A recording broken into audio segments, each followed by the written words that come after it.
My family owns a beach condo in Port Aransas, Texas, this one to be exact, and we've been fortunate enough to spend a lot of this unusual quarantine time down there at the coast. My dad and I returned to Georgetown for a few days to take care of some business at home while my mom and sister stayed in Port Aransas. With all that's going on in the world right now, we haven't been able to take our RV-12, nicknamed Sportie, up as much as we want. We thought, what better way to put some hours in the engine than to fly down and visit my mom and sister before returning home. In today's flight, we departed Georgetown around 7 a.m. just before the tower opened. We dodged the Delta and Charlie airspaces of Austin Bergstrom and Austin Executive and headed south to Mustang Beach Airport. Along the way, we had to be careful of multiple MOAs, which are military operations areas, and fighter trainers traveling high speeds over the bay here. I unfortunately was not able to capture any of the audio for this flight, but I'll talk you through it. Before all this excitement, however, we had to do some flight planning. Be sure to like this video if you enjoy and subscribe if you're new. Let's do it. Alright guys, so me and my dad are going on a flight to Port Aransas tomorrow. So doing a little pre-flight planning right now on the iPad, and I'll show you guys what I'm doing.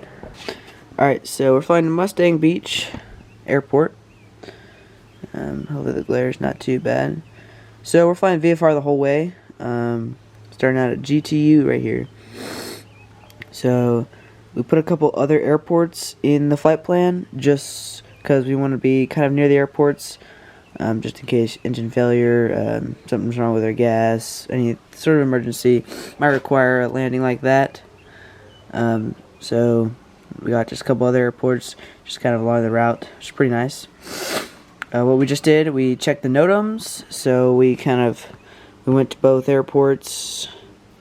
NOTAMs. So NOTAMs are basically if anything's wrong with the airport, anything the pilot might need to know, stuff like that. So nothing for here, Port Aransas. GTU looked good also. And we also had another Class Delta airport, what is it, Victoria Regional, this one. That's like a nice big airport along the way. That would be really nice to land at if we had some sort of problems. And this was kind of surprising. They have three runways there. Two of them are closed. So it's good to know. Instead of going there and expecting a nice, awesome runway, nice, awesome 3 runways to have a choice with, we found that 2 of them were closed. So it's still going to be a pretty good option. There's one 5,000-foot runway open, Class Delta, so we can talk to the tower if we need any help like that. So we did check NOTAMs, checked weathers, checked the weather forecasts, the routing, stuff like that. So this is what we're doing for the pre-flight, pre-going flying, flight planning. So just making sure everything's all good to go for tomorrow. We're all set and making sure we know what's going on. Winds are all good. We got our fuel quantity, weight and balance, stuff like that. So just making sure everything's all good for a nice safe flight tomorrow. Headed down to the beach, so it's going to be sick. Hopefully you guys enjoy. Let's do this. Waking up like 6 o'clock tomorrow morning to get out, an early start, get out the beach, get there about 9 o'clock, about a 2-hour flight, and then fly back. So let's do it. It's going to be sick. Clear, prop.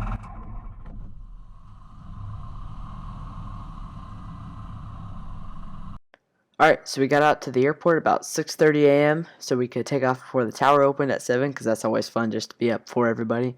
We took off for runway 18 and departed to the southeast. So it was a normal takeoff, and then we turned out to Taylor because that would take us around the Charlie and Delta airspaces of Austin, which we did not want to be involved in because then you have to talk to somebody, which is not fun. So we turned out to the left there, and yeah, I'll let you guys enjoy this little time lapse through the through Central Texas before the excitement happens.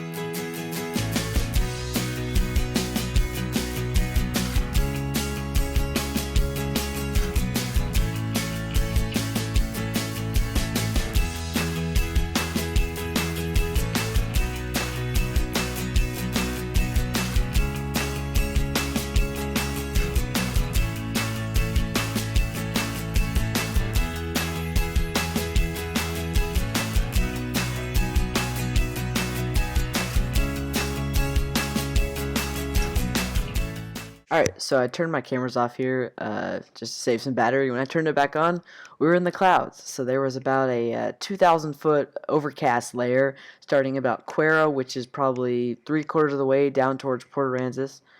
And we knew it was forecasted, so we just went ahead and below it. We knew there was no opening on the other side, so we had to dip below it on the way there. But it was actually pretty nice. Actually, it was a terrible headwind. It was like a 20-knot headwind the whole way.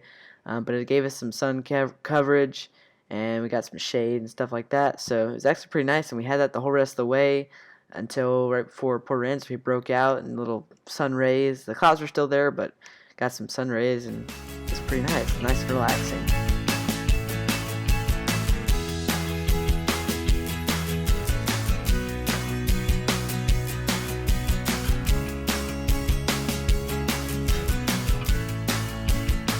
So this little bay slash canal area right in front of us of water is a high military trainer traffic area. So there's a ton of T6 Texans, I think they're called, that fly there for training. So as we were crossing it, we noticed this guy on the ADS-B really catching up to us. He was at our exact same altitude, and he was probably tripling our speed at least. And we got kind of scared. We couldn't see him because he was directly behind us. Luckily, he turned out to our right side, I think, and went along the canal right when we were getting across it. So it was kind of a little freaking out. We didn't know what was happening, but then we realized it was just the trainer. We were kind of in their way, which is technically their airspace, but we're allowed to fly through it, so you just gotta be on the high alert in the alert area, which is what it's called.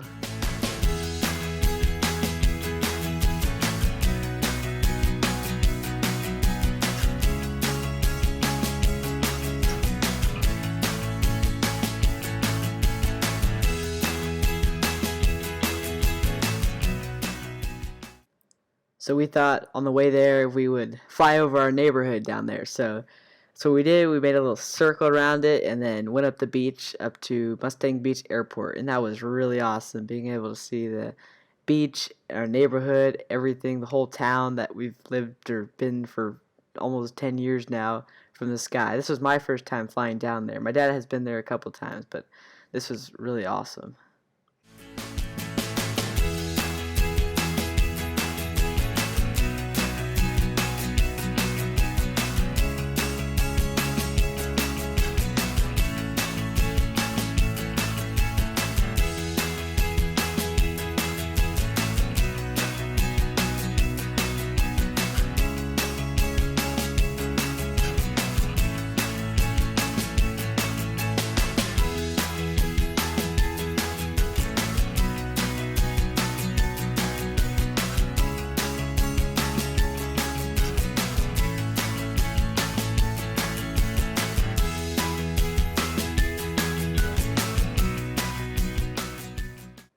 Alright, so now it's time to land.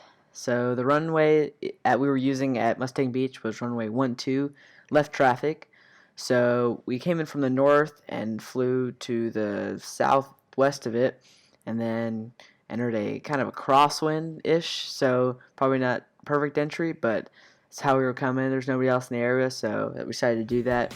Entered a crosswind, and then just flew a normal traffic pattern and landed it. So I'll let you guys enjoy this landing.